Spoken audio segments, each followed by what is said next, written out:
함께 신앙 고백 드리겠습니다. 전능하사 천지를 만드신 하나님 아버지를 믿사오며 그 외아들 우리 주 예수 그리스도를 믿사오니 이는 성령으로 잉태하사 동정녀 마리아에게 나시고 본디오 빌라도에게 고난을 받으사 십자가에 못 박혀 죽으시고 장사한 지 사흘 만에 죽은 자 가운데서 다시 살아나시며 하늘에 오르사 전능하신 하나님 우편에 앉아 계시다가 저리로서 산자와 죽은 자를 심판하러 오시리라. 성령을 믿사오며 거룩한 공예와 성도가 서로 교통하는 것과 죄를 사하여 주시는 것과 몸이 다시 사는 것과 영원히 사는 것을 믿사옵나이다. 아멘. 우리 찬송가 89장을 함께 부르겠습니다.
이손규 장로님 기도하시겠습니다.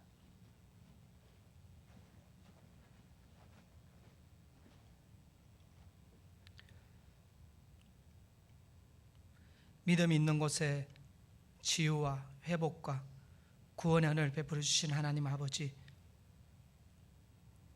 우리의 일상이 깨어져서 마음이 낙심되고 또 믿음이 둔하여져가는 이때에 다니엘 기도회와 우리에게 주신 매일 성경 마가복음 말씀을 통하여서 일용할 양식을 더하여 주시님께 감사함을 드립니다. 풍랑에 무서워 있는 제자들에게 어찌하여 믿음이 없느냐 말씀하시고, 12회증을 앓은 여인에게, 혈루증을 앓은 여인에게 딸아, 내 믿음이 너를 구원하였느니 안심하고 돌아가라 말씀하시며, 회당장에게 두려워하지 말고 믿기만 하고 또 말씀하신 주님, 이방 여인에게 여자여 내 믿음이 커도다 내 소원대로 될지어다 말씀하시고, 귀신 들린 딸의 아비에게 할 수 있거든이 무슨 말이냐, 믿는 자에게 능치 못할 것이 없다고 말씀하신 주님, 오늘 그 아비의 고백이 오늘 저희들의 고백입니다. 주여 믿음이 없음을 도와주시옵소서. 믿음의 주인이 되시고 또 우리의 믿음을 온전하게 이끌어 주신 이신 예수님을 바라보는 온 성도가 될 수 있도록 주님 인도하여 주시옵소서. 이스라엘 백성은 바벨론 포로 생활 가운데 더 이상 성전에 모여서 기도할 수 없음을 알고 그들은 그발 강가에 모여서 수금으로 찬양하며 주님을 예배하였던 그 모습을 기억하여 봅니다. 그들이 성전을 사모하고 또 소망하며 꿈꾸며 나아간 같이 우리가 다시 모인 그날을 기대하며 주님 앞에 나아가기를 원합니다. 그들이 회당 예배로 나아간 것 같이 우리가 가정에서 가정 예배로 개인의 경건의 신앙을 지켜나아갈 수 있도록 우리 아버지 우리에게 믿음을 더하여 주시옵소서. 자금 일어나는 코로나로 바이러스를 통하여서 어려움을 당하고 있는 이 바이러스가 성령의 불로 사라지게 하여 주시옵소서. 정부가 방역과 여러 가지 정책들을 지혜롭게 명철하게 잘 할 수 있도록 그들에게 지혜와 명철을 더하여 주시옵소서. 일선에서 수고하고 있는 의료인들과 그 봉사들에게 하나님 힘을 다하여 주시고 그들을 기억하여 주시옵소서. 하나님, 또 사회에서 어려운 계층에 있는 이들을 주님 기억하여 주시고 또 가족의 죽음을 당한 그 가족들을 위로하여 주시고 또 확진자 가운데 있는 그들을 하나님 힘을 주시고 그들이 참으로 그 자신을 돌아보고 하늘에 소망을 두고 구원의 예수님을 의지하는 놀라운 역사들이 일어날 수 있도록 주님 인도하여 주시옵소서.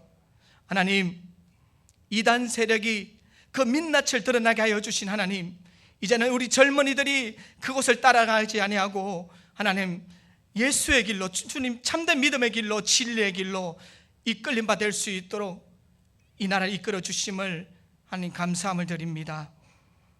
하나님, 소상공인들 장사가 안 되고 또 사업가들 어려운 가운데 있는 이들, 계약자들은 무보수로 집에 있을 수밖에 없는 경제적 어려운 가운데 있는 모든 이들을 기억하여 주시고 하루속히 빨리 하나님 이 사태가 해결되어지고 우리가 모두가 모여서 예배할 뿐 아니라 경제활동을 할 수 있도록 주님 은혜를 베풀어 주시옵기를 간절히 바라고 원합니다. 하나님, 이제 목사님께서 아간과 또 기생 라합의 이야기를 통하여 두 사람을 통하여서 우리가 어느 편에 서야 될 것을 말씀해 줄 때 하나님 그 말씀을 통하여서 우리가 결단하고 결심하며 도전받고 성령의 감동을 입는 귀한 시간이 되게 하여 주시고 우리 사람 목사님 목자의 심정을 더욱 더하여 주시어서 양들을 풀을 더 아름다운 곳, 물이 있는 곳, 그 귀한 곳으로 꼴을 뜯는 귀한 곳을 이끌에게 부족함이 없도록 늘 애끓는 마음 더하여 주시옵시고 은혜와 영육간의 간절함을 더하여 주시어서 하나님 모든 성도들이 푸른 초장 쉴만한 물가로 이끌어 나가기에 부족함이 없도록 하나님 은혜를 더하여 주시옵소서.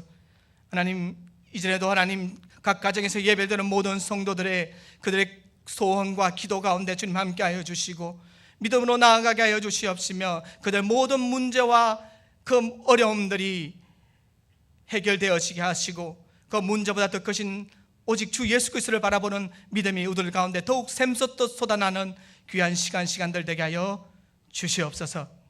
베드로에게 하나님의 일을 생각하지 아니하고 사람 일을 생각한다 꾸짖으신 예수님 이름으로 기도 올립니다. 아멘.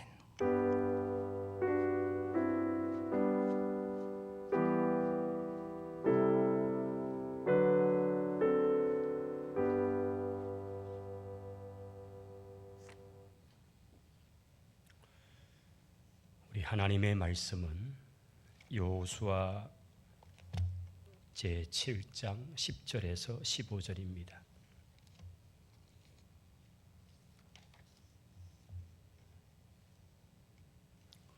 여호수아서 제7장 10절에서 15절입니다.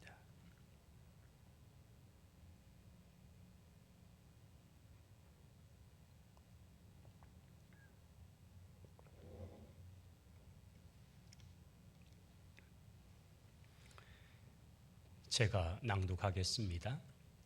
여호와께서 여호수아에게 이르시되 일어나라, 어찌하여 이렇게 엎드렸느냐. 이스라엘이 범죄하여 내가 그들에게 명령한 나의 언약을 어겼으며 또한 그들이 온전히 바친 물건을 가져가고 도둑질하며 속이고 그것을 그들의 물건들 가운데 두었느니라. 그러므로 이스라엘 자손들이 그들의 원수 앞에 능히 맞서지 못하고 그 앞에서 돌아섰나니 이는 그들도 온전히 바친 것이 됨이라. 그 온전히 바친 물건을 너희 중에서 멸하지 아니하면 내가 다시는 너희와 함께 있지 아니하리라. 너는 일어나서 백성을 거룩하게 하여 이루기를 너희는 내 일을 위하여 스스로 거룩하게 하라. 이스라엘의 하나님 여호와의 말씀에 이스라엘아, 너희 가운데에 온전히 바친 물건이 있나니 너희가 그 온전히 바친 물건을 너희 가운데에서 제하기까지는 내 원수들 앞에 능히 맞서지 못하리라. 너희는 아침에 너희의 지파대로 가까이 나아오라. 여호와께 뽑히는 그 지파는 그 족속대로 가까이 나올 것이며 여호와께 뽑히는 족속은 그 가족대로 가까이 나올 것이며 여호와께 뽑히는 그 가족은 그 남자들이 가까이 나올 것이며 온전히 바친 물건을 가진 자로 뽑힌 자를 불사르되 그와 그의 모든 소유를 그리하라. 이는 여호와의 언약을 어기고 이스라엘 가운데에서 망령된 일을 행하였음이라 하셨다 하라. 아멘.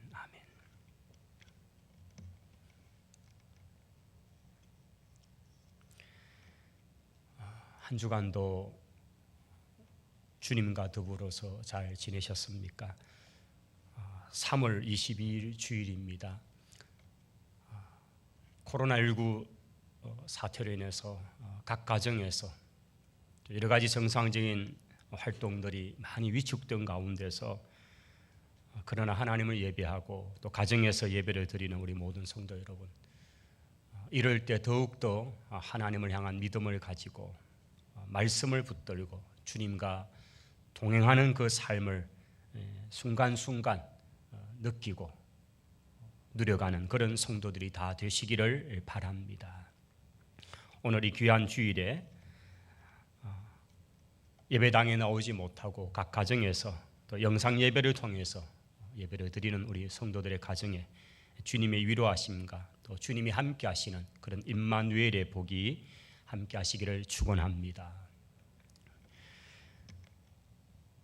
오늘 저희들이 함께 보신 이 여호수아서 7장의 말씀은 이스라엘 백성들이 여리고 전쟁을 너무나 기적같이 하나님 주시는 전략과 방법대로 전쟁을 치르고 대성을 하게 된 그 사건 이후에 이제 그들은 본격적으로 가나안 땅에 바로 이제 중부 지역이 되는 아이성 전쟁을 치르는 바로 그 전쟁의 장으로 이제 옮겨가는 것을 보게 됩니다. 여리고라고 하는 그 큰 성, 난공불락의 요새라고 했던 그 큰 성이 하나님의 방법대로 무너져 버리고 그 성을 완전히 진멸을 하고 난 이스라엘은 너무나 힘이 났을 것입니다. 이제 그리고 다시 군대를 정비를 하고 아이성 전쟁을 치르는 그런 준비를 하죠. 그런데 아이성은 여리고에 비해서는 너무나 작은 그런 성에 불과했습니다. 그래서 그 성을 전쟁하기 위해서 그들은 작은 병력을 이끌고 올라갑니다. 그냥 잠깐이면 그냥 정복해버리고 말 것 같이 그렇게 전쟁을 치루었지만은, 그러나 3,000명의 병사가 올라가서 전쟁을 치르고 그리고는 그냥 그 전쟁은 실패를 하고 맙니다.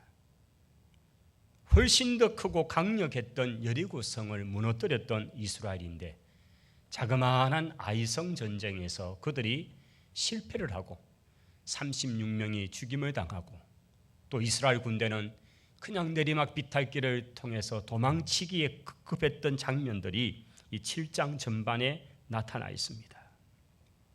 5절에 보면 그들이 내리막 비탈길을 통해서 얼마나 급하게 도망을 치고 있는 장면이 잘 묘사가 됩니다. 그리고 이런 상황을 보았던 여호수아와 이스라엘 백성들의 마음은 5절 끝에 보면 백성들의 마음이 녹아서 물같이 된지라 그렇게 표현되어 있습니다. 여리고 전쟁의 그 기쁨, 또 여리고 전쟁에서의 그 백성들이 가졌던, 이제 어떤 곳이든지 우리가 이 전쟁을 승리할 수 있다고 하는 바로 그 호기들은 다 무너져 버리고, 이 자그마한 전쟁의 실패로 인해서 백성들의 마음이 녹아 물같이 되어버리는 그런 상황이 되었습니다. 여호수아는 옷을 찢으며 이스라엘 장로들과 함께 여호와의 궤 앞에 엎드려서 그 백성들이 머리에 티끌을 뒤집어 쓰고 저물도록 그렇게 앉아 있었습니다. 아마 하나님 앞에서 도대체 이게 무슨 일입니까? 하나님 긍휼을 베풀어 달라고 회개하며 간구하는 그런 시간을 갖고 있는 모습이죠. 7절에 여호수아와 그 지도자들이 하나님 앞에 하는 기도가 있습니다. 슬프도소이다 주 여호와여, 어찌하여 이 백성을 인도하여 요단을 건너게 하시고 우리를 아모리 사람의 손에 넘겨 멸망시키려 하시나이까. 우리가 요단 저쪽을 만족하게 여겨 거주하였더라면 좋을 뻔하였습니다. 주여, 이스라엘이 그의 원수들 앞에서 돌아섰으니 내가 무슨 말을 하오리이까. 패배해서 도망을 쳤다, 이런 표현이죠. 가나안 사람과 이 땅의 모든 사람들이 듣고 우리를 둘러싸고 우리의 이름을 세상에서 끊으려니 주의 크신 이름을 위하여 어떻게 하시려 하십니까? 그렇게 하나님 앞에 간절히 부르짖으며 그날 종일토록 그렇게 여호와의 궤 앞에 여호수아와 장로들이 함께 부르짖고 있는 그 시간들을 가졌습니다. 아마 저물 때쯤 시간, 하나님께서는 여호수아에게 말씀하십니다. 이것이 오늘 제가 낭독해 드렸던 10절부터의 내용입니다. 이제 하나님께서 여호수아에게 말씀하시면서 이 아이성, 정말 자그마한 이 성의 전쟁이 왜 실패를 했는지 그 순간까지 까맣게 알지 못했던 여호수아나 온 이스라엘 백성들, 왜 실패하고 왜 이런 수치와 부끄러움과 이런 고통이 우리에게 다가왔는지 그들은 알지 못한 상황에서 하나님 앞에 나오기만 했습니다. 그런데 하나님께서 말씀하기를 시작하십니다. 왜 이 전쟁에서 실패했느냐? 왜 이스라엘 가운데 이런 수치를 주셨는가? 하나님은 말씀합니다. 10절입니다. 여호와께서 여호수아에게 말씀합니다. 일어나라. 어찌해서 이렇게 엎드리느냐? 이제 일어나라고 말씀합니다. 11절에 보시면 이스라엘이 범죄를 하여서 내가 그들에게 명령한 나의 언약을 어겼다.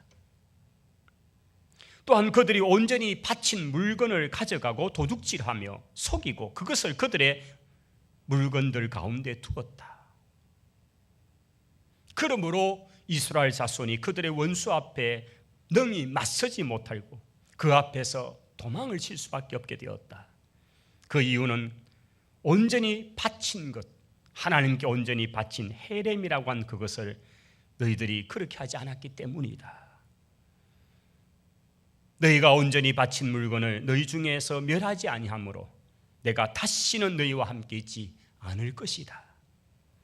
너는 일어나서 백성을 거룩하게 해서 그들에게 이르기를 내 일을 위해서 스스로 거룩해라.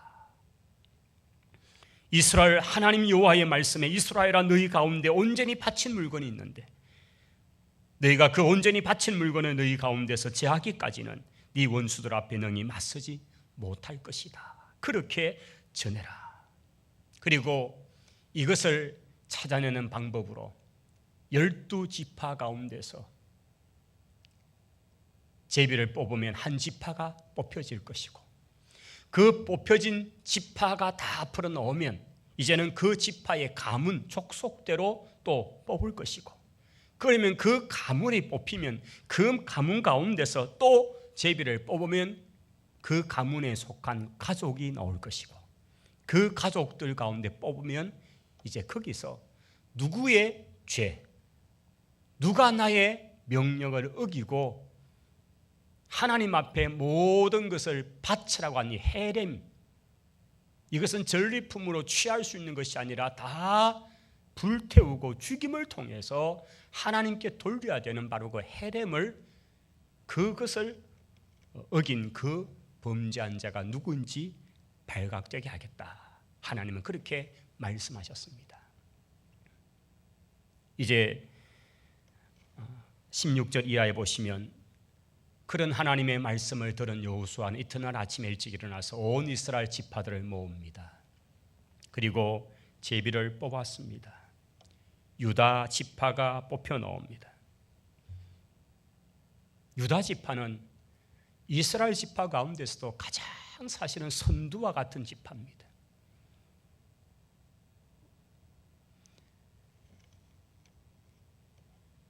유다 지파는 지금까지의 정복 전쟁, 특별히 이제 40년 차에 들어와서 에돔 지방을 거쳐서 모압 평지까지 올 때까지 전쟁을 치룰 때에 그리고 그곳에 들어와서 정복 전쟁을 치르는 과정 속에서 갈렙이 속했던 그런 지파, 에브라임과 더불어서 여호수아가 속한 에브라임과 더불어서 가장 지도력을 가지고 있었던 지파가 유다 지파죠. 그런데 그 유다 지파가 이 범죄의 원형이 되는 그 지파로 뽑혀진 것입니다. 그 다음 그 유다 지파의 각 가문 족속을 또 뽑기 시작하니까 거기에 세라라는 족속 가문이 뽑히게 됩니다. 자, 그리고 그 세라 가문 속에서 또 뽑으니까 거기에는 이제 삽디라고 하는 가족이 뽑혀지는 겁니다.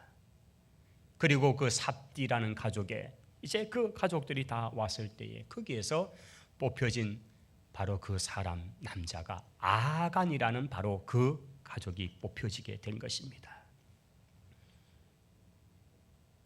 요즘 이런 정말 그 전염병, 감염병이 지금 전 세계적으로 많이 창궐해지고 있는 상황에서 중앙 대책본부 요즘 참 활동이 많잖아요. 보면 도대체 이게 어디서 출발했는지를 이제 찾아가는 그 작업들이 있었잖아요. 우리 이미 잘 알려졌습니다만은 이 상황이 크게 확산될 때 31번, 사실 31번 이름도 모르고 모르지만 근데 31번이라는 이름은 우리가 참 익숙하잖아요.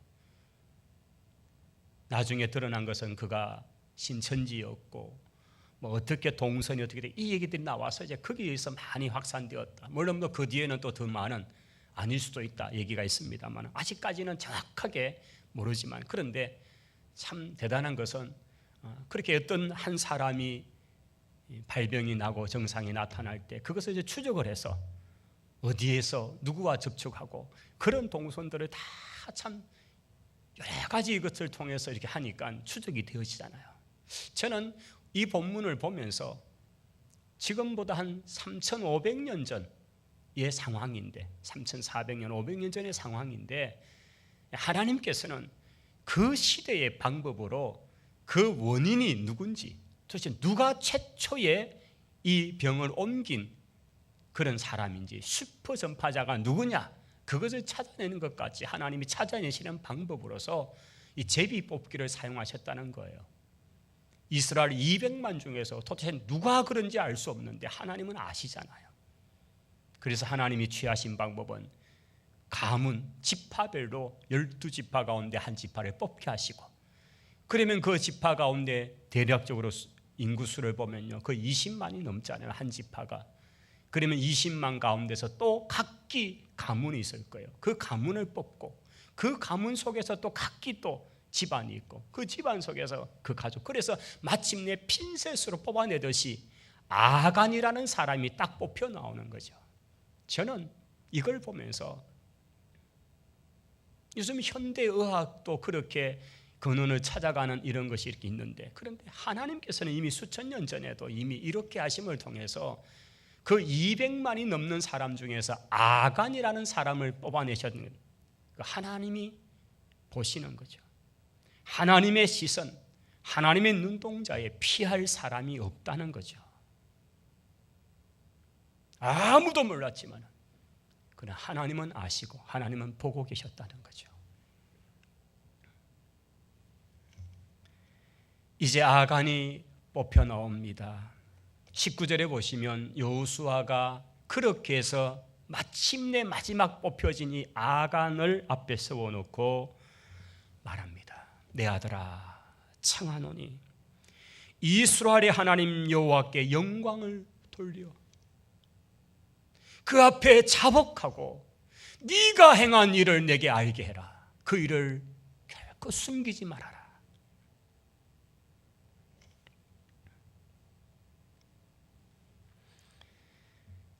이렇게 되니 아간은 아마 그의 마음이 어땠을까요? 그가 여러 날 동안 아마 여리고 전쟁을 치르고 아무도 모르게 그가 숨겨놓았던 금, 은, 신할산 그 비싼 외투, 이런 것들은 몰래 취해가지고 자기 집 장막에다가 또 그 장막 밑을 파서 이렇게 감추어서 누구도 모르게 숨겨놓았는데, 그렇게 며칠의 시간이 잘 가는 줄 알았는데 아이성 전쟁에서 실패를 했다. 그리고 그 이튿날 이스라엘 백성들이 모여지고 이제 자기도 이렇게 서 있는데 자기 지파가 뽑혀지지요. 그 다음에 보니까 족속 집안의 어른이, 자기 집안의 어른이 뽑히지요. 그리고 또 하니까 자기 이제 바로 직계 가족이 뽑혀지죠. 그리고 마침내 자기 이름이 뽑혀지는데, 자기가 뽑혀지는데 그 순간 조여오고 조여오는 그 하나님 그 손을 그가 느끼지 않았을까요?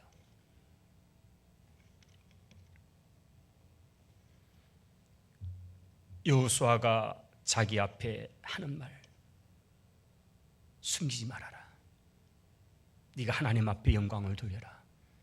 네 죄를 자복해라. 20절에 보시면 아간이 여호수아 앞에 자복합니다. 참으로 나는 이스라엘의 하나님 여호와께 범죄를 하였나이다. 그러면서 이러이러하게 행하였다는 그 내용을 구체적으로 잘 진술을 한 걸로 보여집니다. 21절 보십시오. 내가 노력한 물건 중에 신할산 아름다운 외투 한 벌과 은 200세겔과 그 무게가 50세겔 되는 금덩이 하나를 보고 탐을 내어서 몰래 가져왔습니다. 그리고 그것은 저의 장막 가운데 땅 속에 감추어져 있는데 은은 그 밑에 있습니다. 아간은 자복할 수밖에 없었습니다.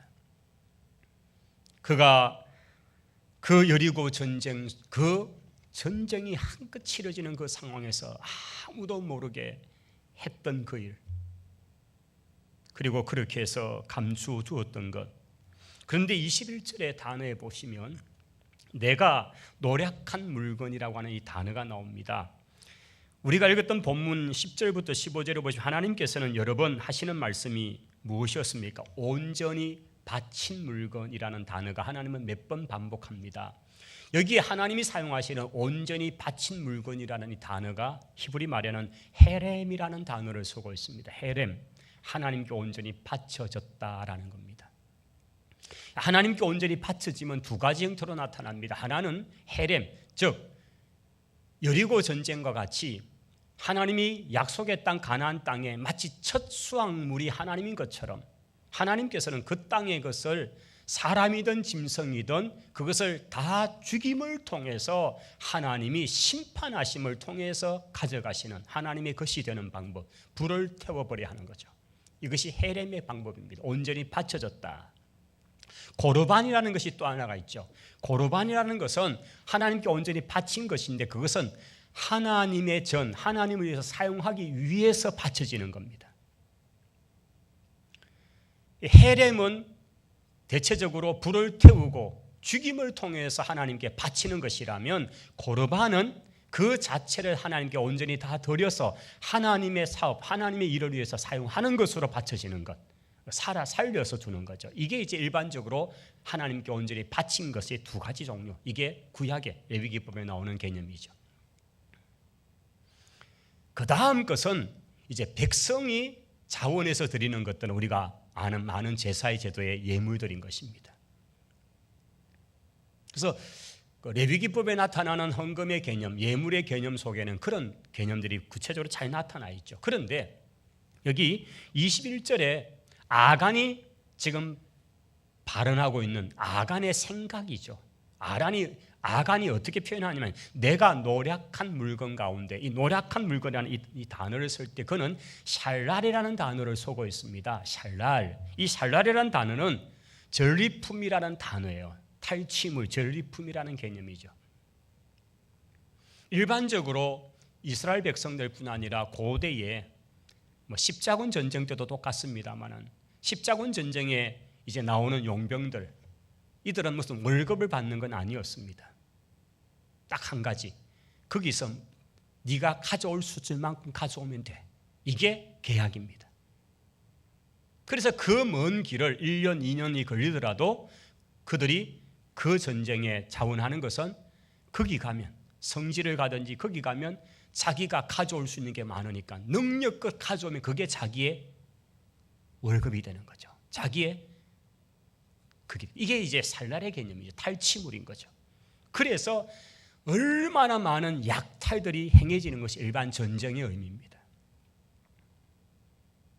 사실 대부분의 전쟁은 이런 살날의 개념이 많이 있죠. 탈취물을 가져감으로써 이것을 자기의 생명을 담보한 그 대가를 취하는 겁니다. 그것은 이후의 전쟁에 많은 것들은 그렇게 될 겁니다. 그러나 여리고의 전쟁은 하나님이 그렇게 하지 않았죠. 하나님께 바치는 전쟁이다. 하나도 개인적으로 취하면 안 된다. 다 불살려 버려야 된다. 할렐이라는 개념, 헤렘이라는 개념으로서 하나님이 사용하신 거죠. 그런데 지금 아간이 말하고 있는 말은 뭐죠? 살레, 내가 노력한 것, 내가 전쟁에서, 내가 수고해서, 내가 거두어 드린 것이라는 개념으로 표현하고 있는 거죠. 저는 이것은 기본적으로 하나님의 말씀에 어긋난 것이었다 하는 거죠. 이미 하나님께서는 이 전쟁은 그런 탈취물을 취하는 살레를 취하는 전쟁이 아니라 헤렘이다. 온전히 하나님께 바쳐져야 된다는 말씀을 하셨잖아요. 그래서 하나님은 10절로 15절에 보시면 여러 번 내 언약을 어겼다, 내 언약을 어겼다라는 말씀으로서 계속 하고 계시는 이유죠.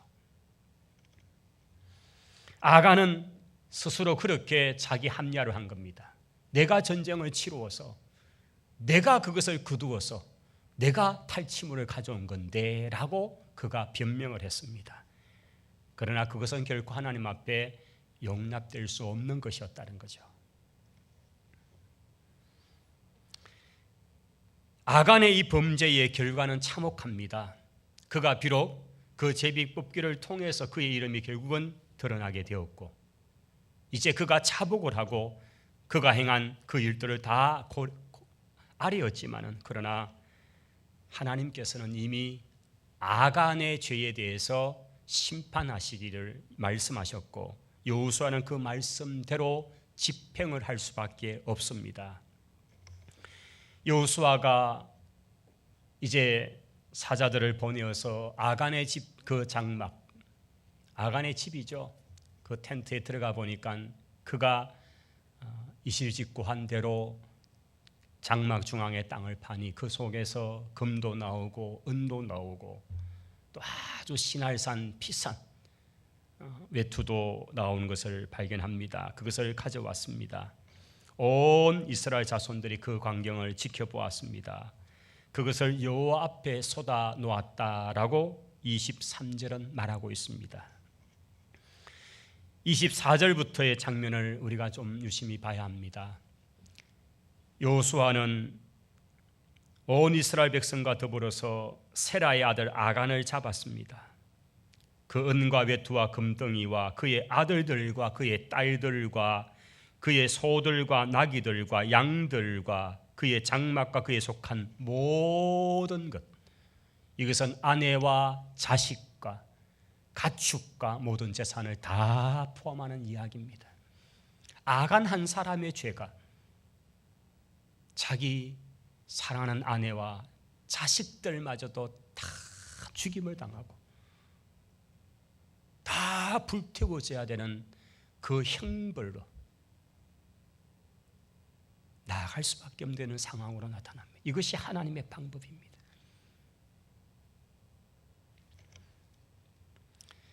그렇게 여리고에서 좀 떨어진 예루살렘 쪽으로 향해 올라오는 그 길이 되는 그 출발점이 되는 그 골짜기가 이제 아골 골짜기로 보통 알려집니다.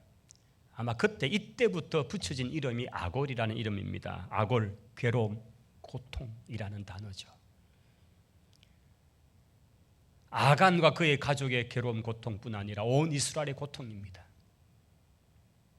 한 사람, 한 집이, 한 가족이 범죄한 것 같지만은 그러나 그것은 온 이스라엘 전체의 고통이었습니다. 하나님은 그 한 가정을 벌함으로써 끝난 문제가 아니라 아간의 죄 때문에 아이성 전체의 전쟁에서 실패하게 하고 거기서 36명이 죽게 되는 이런 상황을 만드셨죠.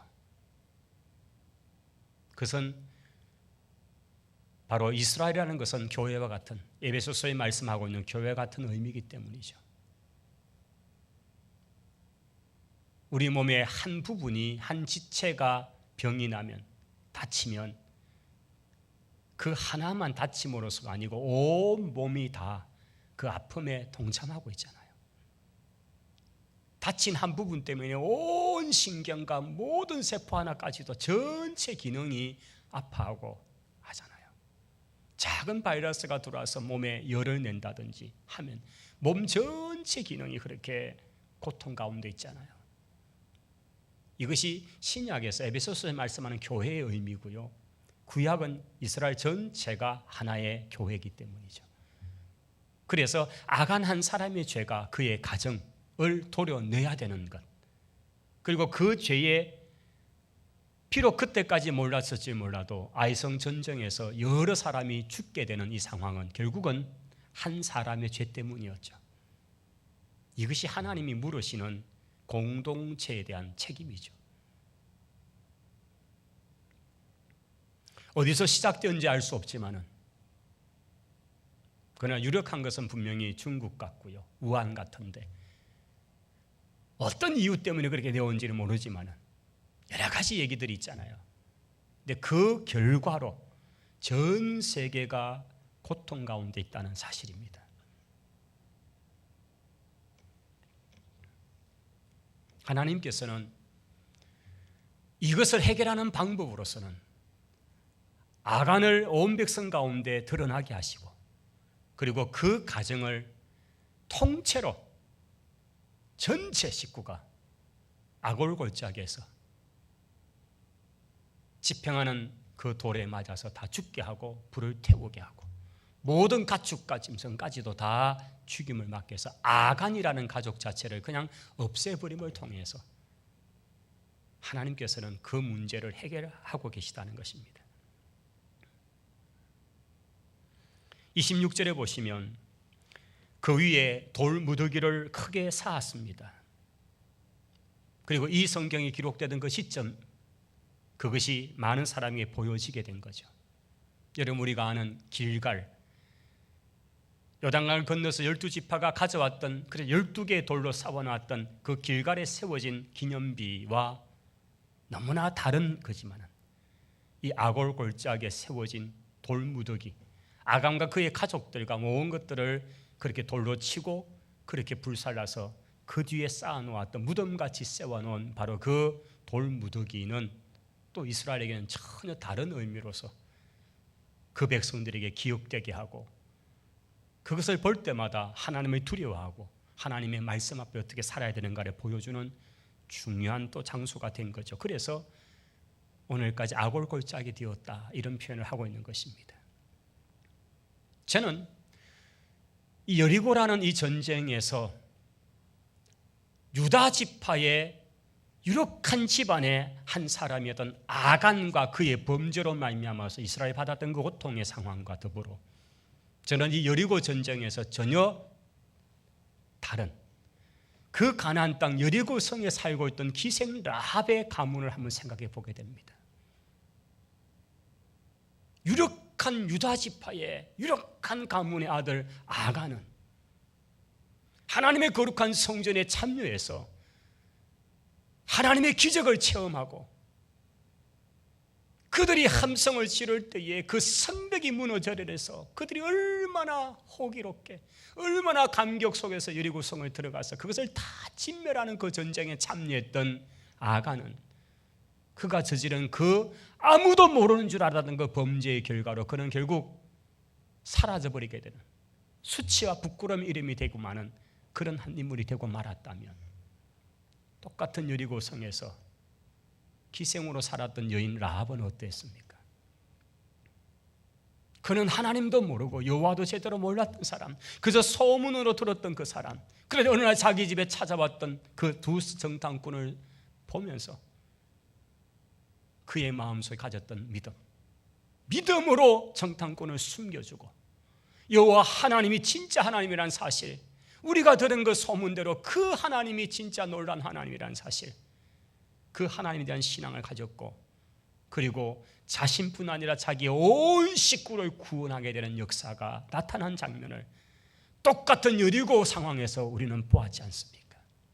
여리고 전쟁에서 한 가정은 완전히 파멸로 가버리고 이방인이었던 그 땅에서 진멸되어야 되었던, 헤렘의 대상이 되었던, 다 불태우고 죽임을 마땅했던 그 여인의 가정은 여호와를 붙드는 신앙으로 말미암아 유일하게 살아남는 가정이 되었다는 이 사실은 오늘 우리에게 던져주는 메시지가 큰 것입니다.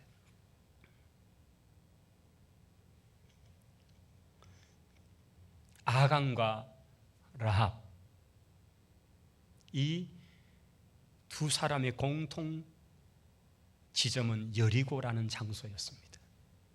한 사람은 여리고에서 하나님의 말씀을 어기고 하나님을 무시한 결과 그와 온 가족이 멸망을 받았다면, 하나님도 제대로 알지 못한 채 손가락질 받는 직업 속에 살던 그 여인은 그 멸망의 순간 직전에 하나님을 신앙을 붙들고 구원을 받을 뿐 아니라 온 가족이 구원받고, 그녀의 이름은 놀랍게도 성경의 족보에 나타나게 되어서 그의 아들이 보아스가 되고요,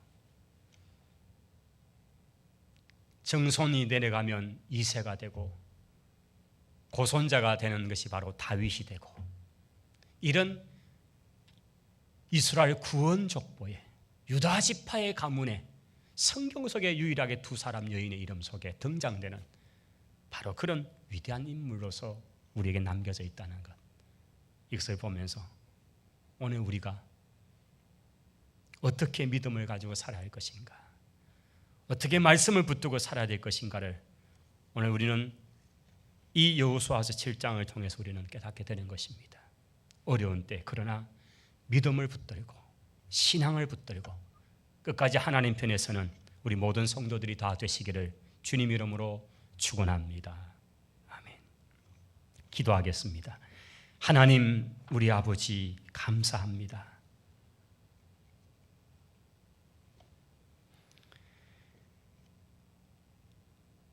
믿음으로 사는 것이 무엇인지, 여호와를 경외하며 신앙하는 삶이 무엇인지를 오늘 우리에게 보여주셨습니다. 하나님의 거룩한 백성 속에서, 그래도 가장 유력한 유다 지파 속에 있었던 아간이었지만 결국 그는 그의 범죄함으로 그의 가족, 사랑하는 아내와 자식들마저 다 멸망 구렁이로 몰아가고 말아버렸습니다. 그러나 멸망의 도성 여리고에 살았지만 여호와를 경외하고 마지막 순간에 하나님 붙들었던 라합은 메시아의 계보를 이어가는 중요한 어머니가 되었습니다. 오늘 저희들이 이 말씀을 붙들고 이 어려운 시대 속에서 그러나 끝까지 믿음을 지키며 신앙으로 살아가는 주의 성도들이 되게 하옵소서. 예수님 이름으로 기도하옵나이다. 아멘. 우리 찬송가 70장을 부르시면서 우리 헌금도 하시겠습니다. 우리 가정에 계신 분들은 온라인 계좌를 통해서 헌금하실 수도 있습니다.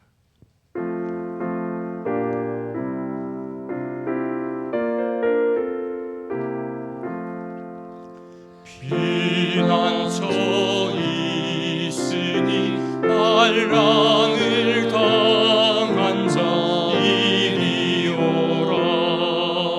땅들이 변하고 물결이 일어나 산 위에 넘치되 두렵잖네. 이방이 떠들고 나라들 모여서 진동하나. 으리스 목소리 한 번만 바라면 천하의 모든 것 망하겠네. 만유주 하나님 우리를 도우니 피난처여. 세상의 난리를 거치게 하시니 세상의 장금이 쓸데없네. 높으신 하나님 우리를 구하니 할렐루야. 괴로움이 심하고 반란이 극하나 피난처 되시는 주 하나님. 아멘.